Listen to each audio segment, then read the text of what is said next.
Hello again and happy Monday, November the 30th, 2020 from Metro Manila, the Philippines, Southeastern Asia.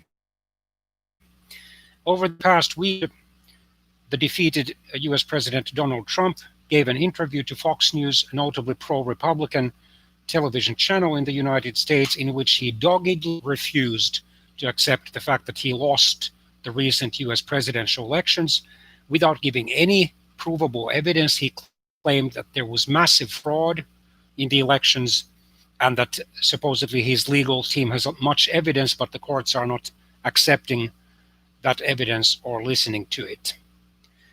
The television journalist Maria Bartiromo, who did the interview, has been criticized for not. So I'll read parts of this story and I'll let you interpret for yourselves how to react. Following Sunday morning's Fox News interview with Donald Trump, his first one since the election, anchor Maria Bartiromo faced criticism for not challenging the president on his unsubstantiated claims of widespread election fraud. CNN contributor Amanda Carpenter tweeted, "Let's be clear, Maria Bartiromo is not interviewing the president right now. She's providing him a free platform to feed his base, in other words, his hardcore supporters who keep supporting those wild conspiracy theories." One of the wildest ones was given earlier this November in a press conference by Rudolph Giuliani, the president's lawyer, and the former, or one of his spokesmen anyway, and the former New York City Republican mayor, who claimed that somehow Venezuela had been involved in the alleged massive vote fraud of the recent US presidential elections. Talking points uncontested, this is propaganda. USA Today has reached out to Fox News for comment. In the 46-minute telephone interview, Trump continued to protest the election but provided no proof, and would not say when he might drop election lawsuits and challenges that have met nothing but defeat. Not a single state has been projected instead to go to Donald Trump instead of Joe Biden as a result of the ongoing recounts. The closest they came was in Georgia, and all that Trump's team managed was a 2,000 vote drop in Biden's victory margin from 14,000 to 12,000 votes. By December the 8th, 2020, the election results have to be certified, and then the Electoral College will vote in the respective state capitals and in Washington, D.C. on December the 14th, 2020. And since not a single state has changed hands as a result of the recount compared to the already available projections days after the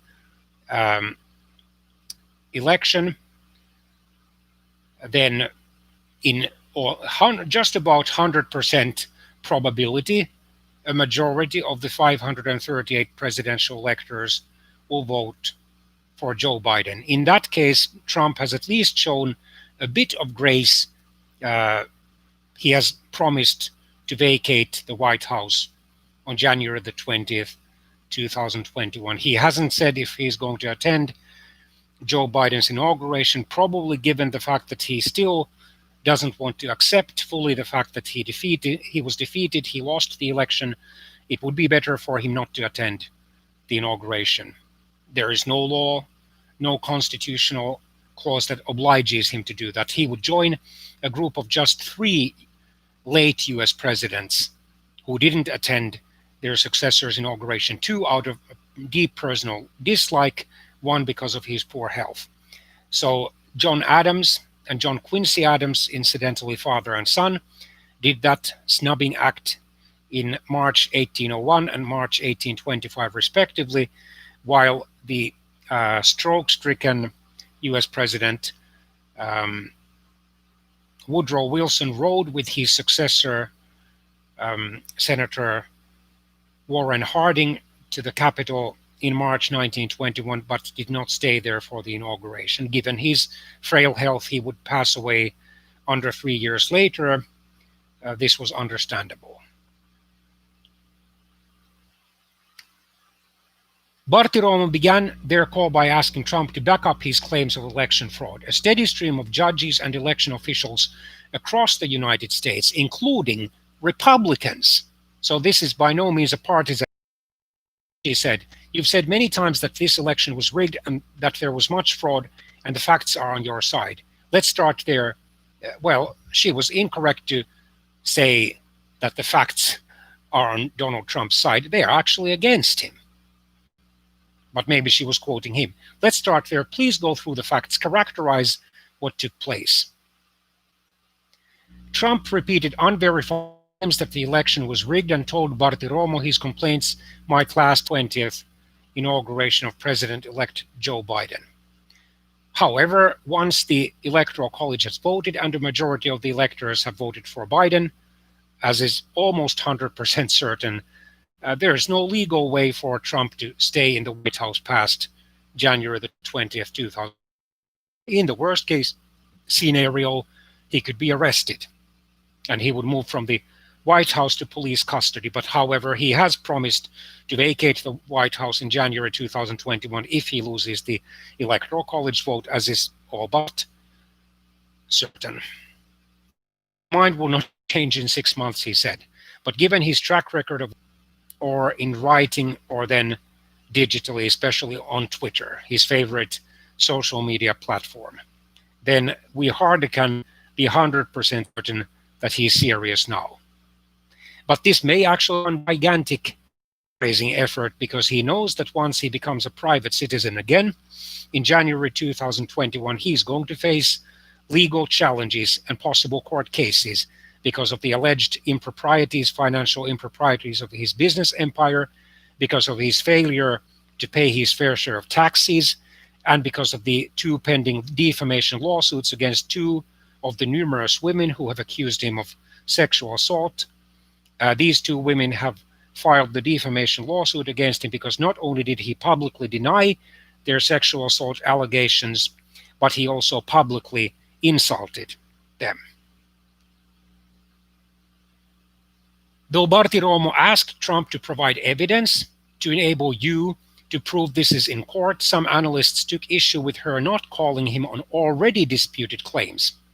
Judges have shot down lawsuits and election challenges in Pennsylvania, Michigan, Arizona, Wisconsin, Nevada, and Georgia. So 6 states out of 50, citing a lack of specific allegations and proof.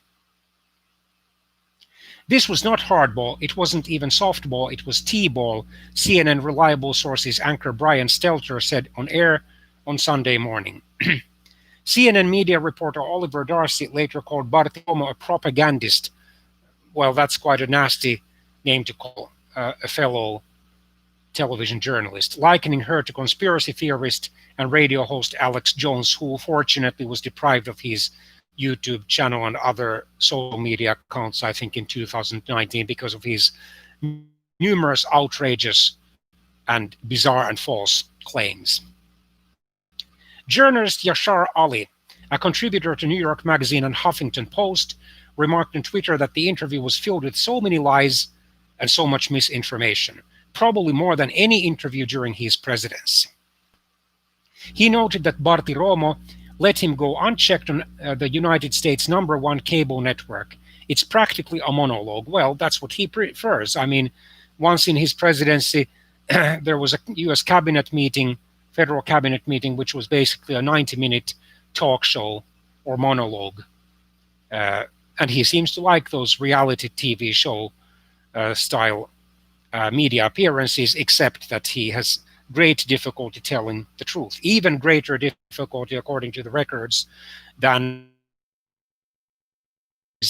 and misleading statements, former U.S. President Bill Clinton, or then the already late U.S. President Richard Nixon.